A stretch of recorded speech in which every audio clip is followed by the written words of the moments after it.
à l'écoute de la parole de Dieu.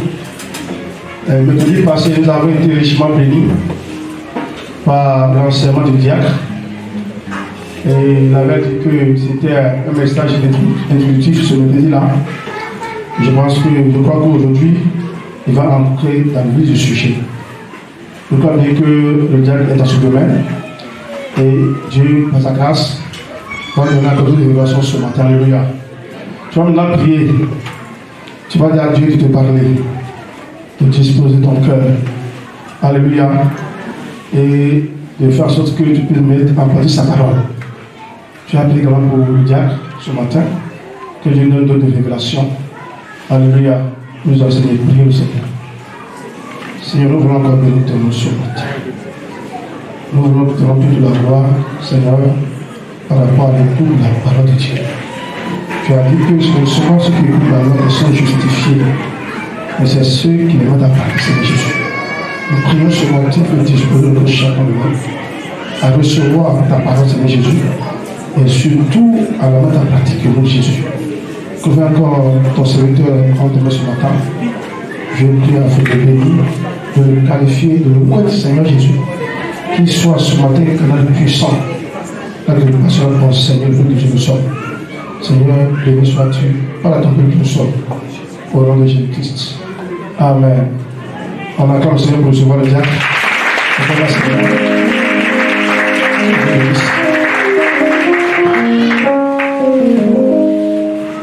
Gloire à Dieu. Gloire à Dieu. Amen. Je vous salue tous dans le précieux nom de notre Seigneur Jésus-Christ. Amen. Soyez les bienvenus. Ce matin, je tenais à dire merci au Seigneur pour l'occasion que l'homme de Dieu me fait d'être là et de pouvoir vous partager ce message qui est à la fois un message qui concerne mon métier et qui est un message qui est aussi lié à la parole de Dieu. Amen. Merci également à son épouse que j'appelle maman, le pasteur que j'appelle mon vieux père. Il nous encourage beaucoup dans tout ce que nous faisons, il nous encadre. Tenant à lui dire merci pour la confiance et dire également merci au conseil, pour le soutien et aussi pour les différents conseils que nous recevons de leur part. Je dis également merci au groupe musical pour sa disponibilité à pouvoir mener à bien ce culte. Et vous aussi, je vous dis merci d'être venus massivement ce matin pour écouter la parole de Dieu. Alléluia. Le thème du trimestre, je pense que c'est le dernier dimanche de ce trimestre, si j'ai bien vu le programme. Et dans la préparation du message, il dit, mais ça, avec tout ce qui s'est dit depuis le début du trimestre, qu'est-ce que je vais encore venir dire? Parce que je ne savais même pas qu'est-ce que j'allais dire. Amen. Il y a eu des grands prédicateurs qui sont passés, qui ont donné des conseils pour permettre à chacun de pouvoir être fécond sur le plan matériel et sur le plan financier. Donc je rappelle le thème du trimestre qui est la fécondité matérielle et financière. Amen.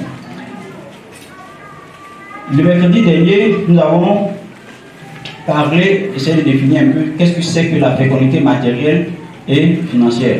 Chérie.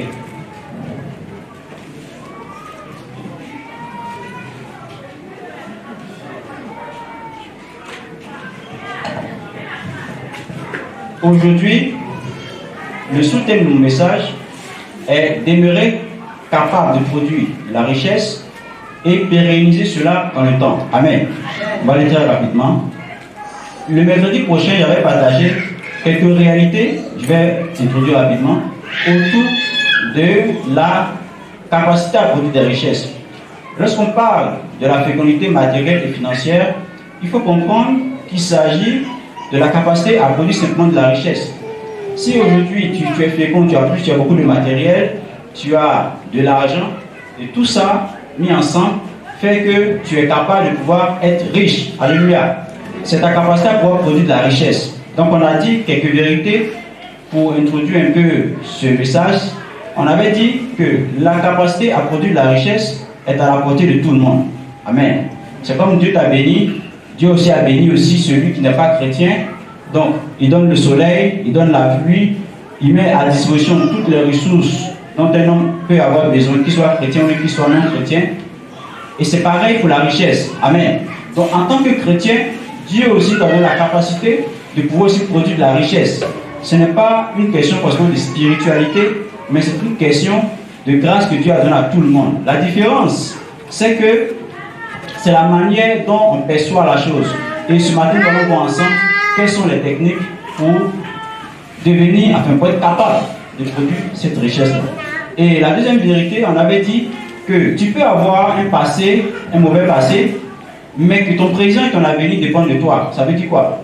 Ça veut dire que tu peux avoir des parents pauvres, tu peux être pauvre par le passé et décider aujourd'hui de devenir riche, donc d'être capable de produire la richesse financière et matérielle. Alléluia. Donc il n'y a aucune excuse pour toi, tenant compte de ton passé, qui va t'empêcher de pouvoir produire cette richesse-là.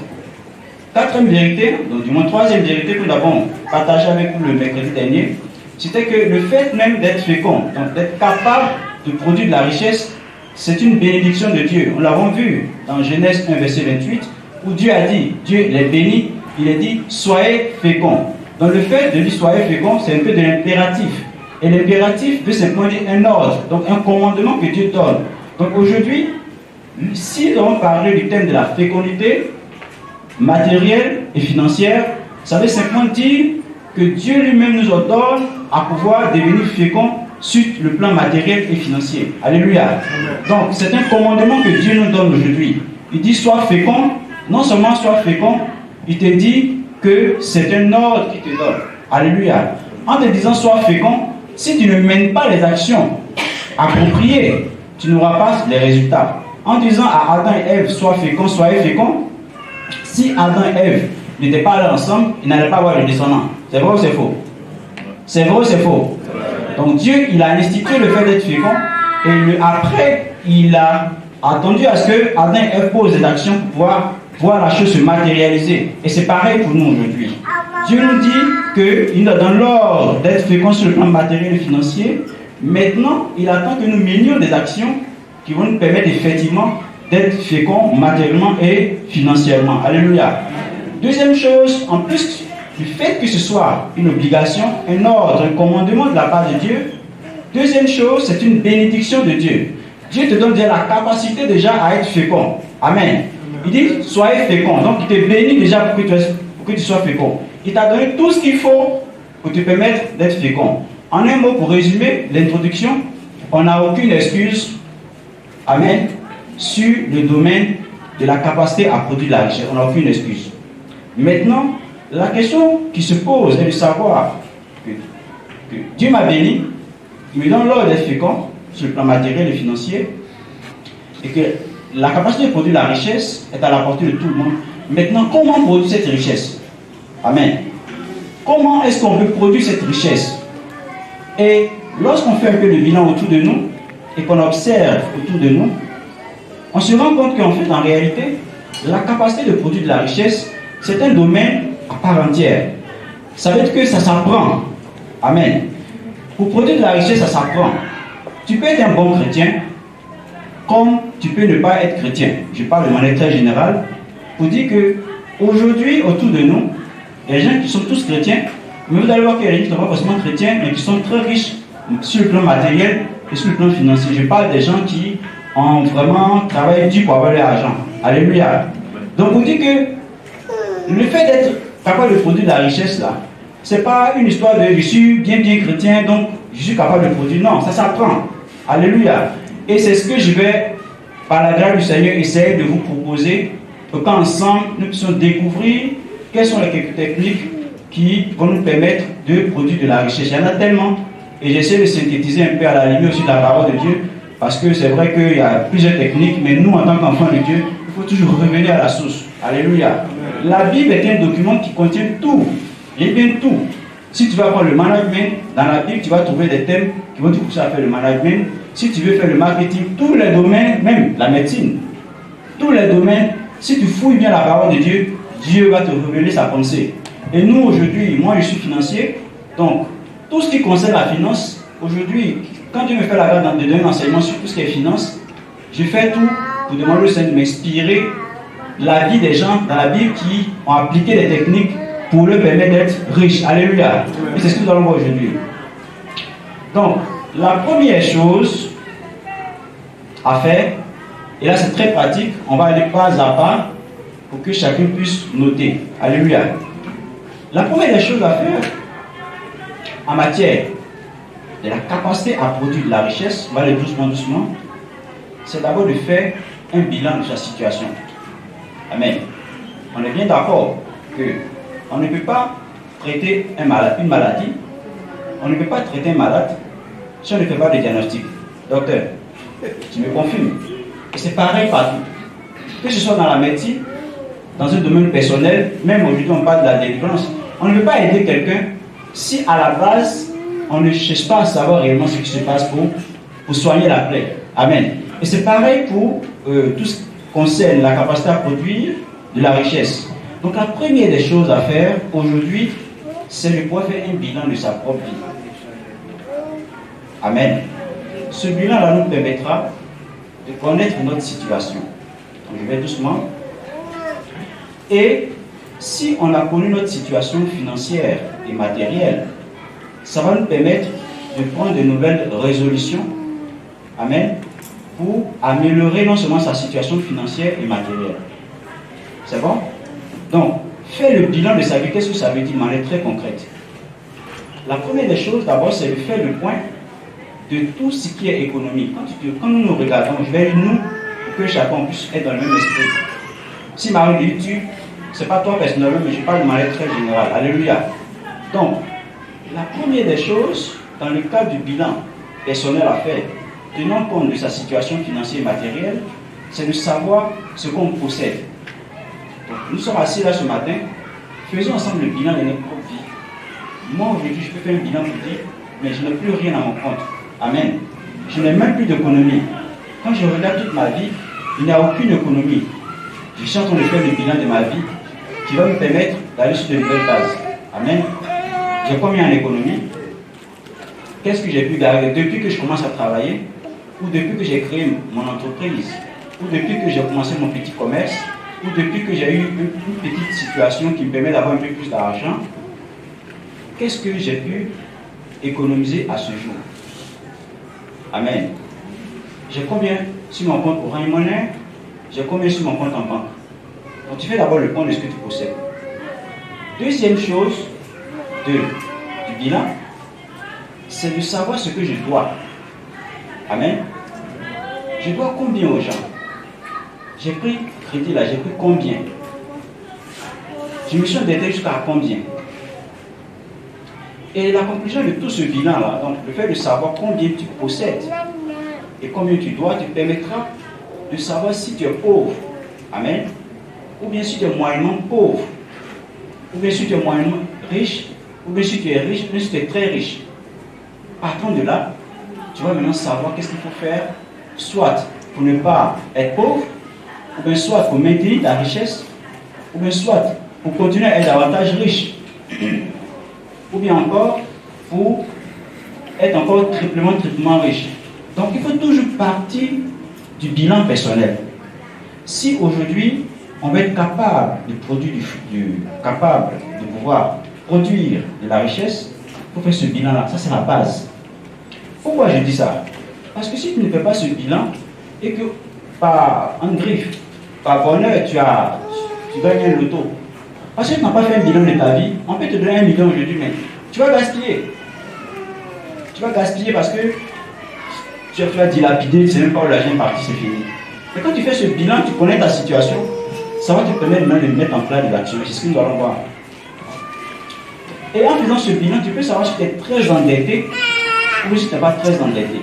Et en fonction de ta situation, tu vas réfléchir sur qu'est-ce qu'il faut faire pour ne plus être endetté. Je suis en train de préparer une petite formation sur tout comment faire pour sortir de l'endettement. Peut-être on fait ça comme des séminaires, pas forcément ici. Je suis en train de préparer ça avec quelqu'un. Comment aider les gens à sortir de l'endettement. Parce que ça aussi, les gens ignorent. Comment gérer son argent, comment aider les gens à sortir de l'endettement. Ça fait qu'aujourd'hui, les gens sont vraiment dans les problèmes et c'est difficile à gérer. Amen.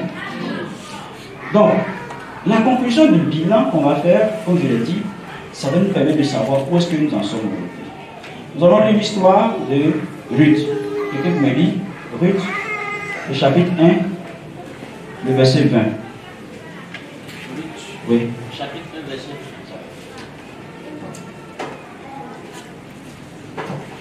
Elle leur dit, ne m'appelez pas Naomi, appelez-moi Mara, car le Tout-Puissant m'a rempli d'amertume.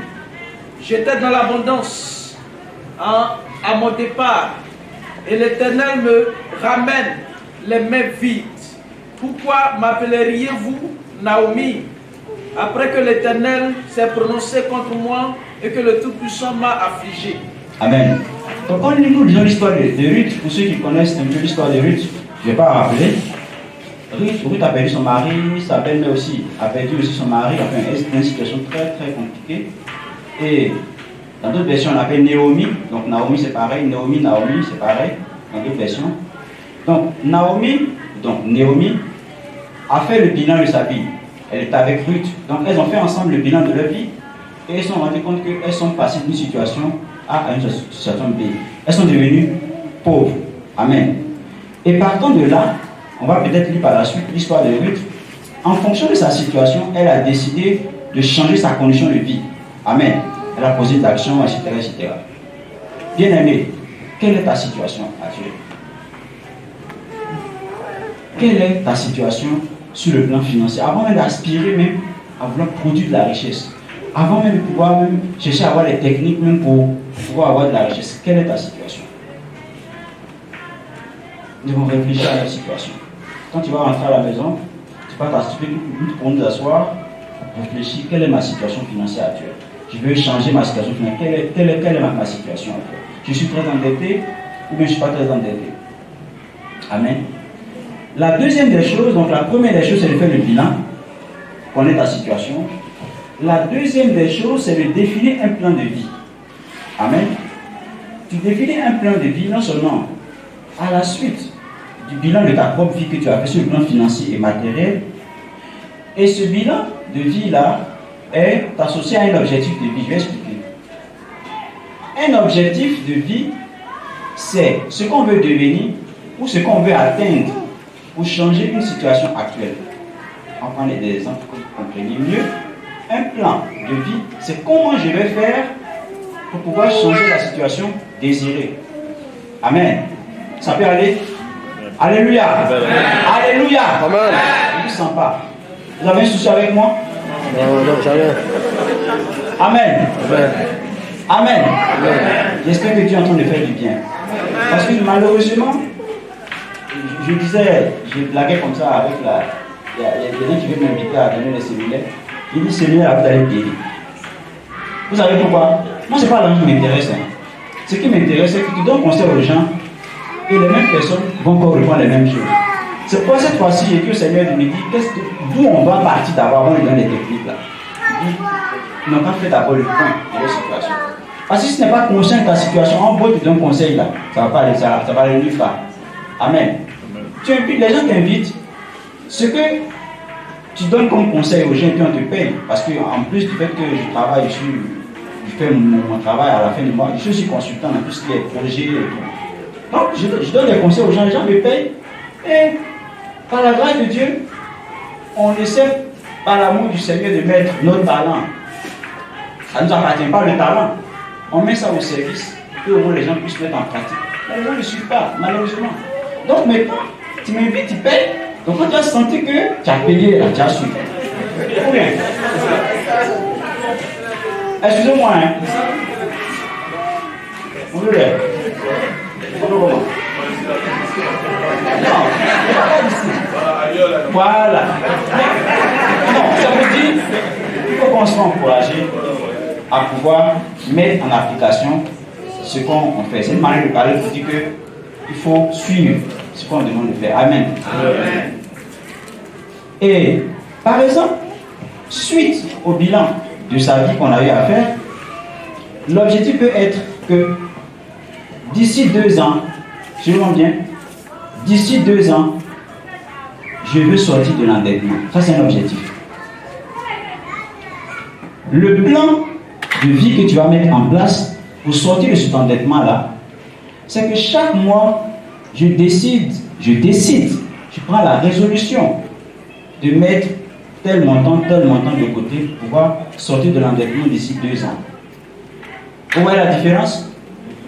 C'est pareil, par exemple, tu dis, d'ici l'année prochaine, d'ici 1 an, je veux avoir 180 000 francs pour acheter un frigo.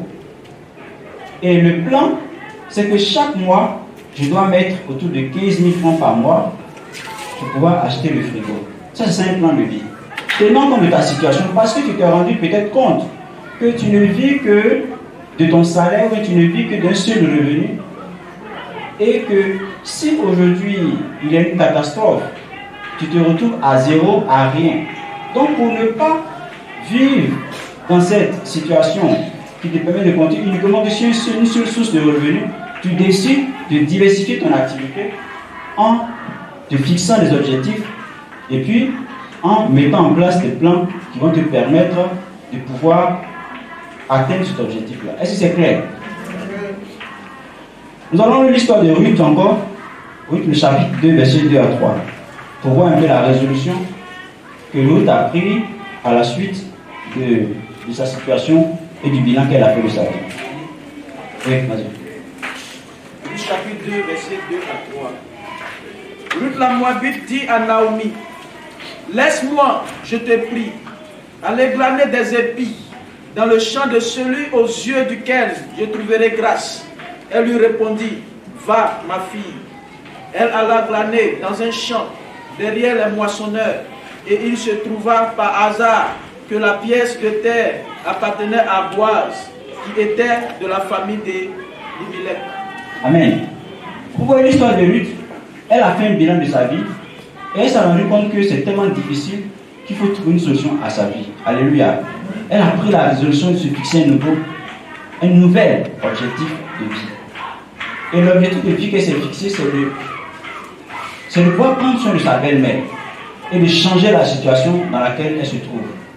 Et le premier plan, en bas c'était tous les plans, le premier plan de vie qu'elle a décidé de faire, c'est de trouver d'abord du travail, c'est de trouver un travail. Alléluia.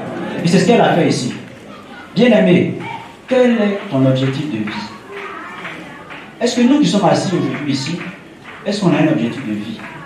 Parce que si on n'a pas d'objectif de vie, on va tourner en rond. C'est pas en tournant en rond. Tu as ton argent, tu dépenses, tu tournes en rond. Et malheureusement, s'il y a une situation catastrophique qui t'arrive, c'est vraiment la catastrophe. S'il y a un imprévu qui arrive, c'est vraiment la catastrophe. Amen. Qu'est-ce que nous souhaitons changer dans notre vie? Et comment est-ce qu'on veut faire pour changer cette situation-là? Ruth a été consciente, Ruth et Naomi, elles ont été conscientes de leur situation initiale, pauvreté. Elles ont décidé de prendre la résolution de changer cette situation en se fixant des objectifs de vie. Amen. Ça, c'est la deuxième chose. La troisième chose la plus importante, c'est d'abord de changer de mentalité vis-à-vis de la production de richesse. On l'a dit dans la partie qui concerne les vérités, ça rejoint un peu, mais on va approfondir ça. Produire de la richesse est d'abord un travail sur soi-même. Ce n'est pas une question d'argent. On peut te donner des millions d'argent, mais si tu n'as pas d'objectif de vie, tu vas dépenser. Amen. Tu peux gagner au loto, mais si tu n'as pas un objectif de vie, tu ne sais même pas, tu es là, tu donnes de l'argent, tu n'es pas organisé dans ton esprit, tu vas gaspiller. Donc ce n'est pas une question d'argent. Produire de la richesse, ce n'est pas une question d'argent. Non, mon salaire est petit, non, le salaire est petit, la vie est riche, ça n'a rien à voir. C'est une question de mentalité. Amen. Les gens qui ont hérité des héritages, ces personnes n'ont pas un objectif de vie. Des enfants qui ont hérité de leurs parents, parce qu'ils n'ont pas d'objectif de vie, ont gaspillé tout ça. Donc ce n'est pas forcément une question d'argent. C'est une question de mentalité. Alléluia. C'est notre mentalité qui doit changer. Et le changement de mentalité, qu'est-ce que ça veut dire de manière concrète? Pour tout ce qui concerne la richesse, ça veut dire quoi au juste? Ça veut simplement dire ne pas vouloir faire comme les autres. Amen. Ne pas vouloir faire comme les autres en termes de revenus, et ne même pas vouloir chercher à se comparer aux autres. Alléluia. On n'a pas tous les mêmes grâces. Et Dieu permet à ce que chacun d'entre nous, que tu travailles ou pas, chaque jour, Dieu pourvoit à tes besoins. Amen. On n'est pas obligé de te comparer à quelqu'un. Donc, changement de mentalité déjà passe par là. Amen. Deuxième chose, dans le cas du changement de mentalité, c'est de vivre selon ses moyens. Vivre selon ses moyens en appliquant un principe universel qui s'applique à tout le monde. Et le principe universel qui s'applique à tout le monde, c'est de toujours dépenser moins qu'on gagne. Allô?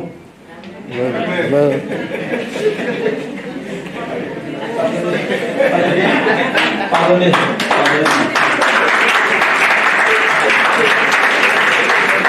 Mon travail là me fatigue beaucoup. Je suis tout en réunion. Excusez-moi, pardon.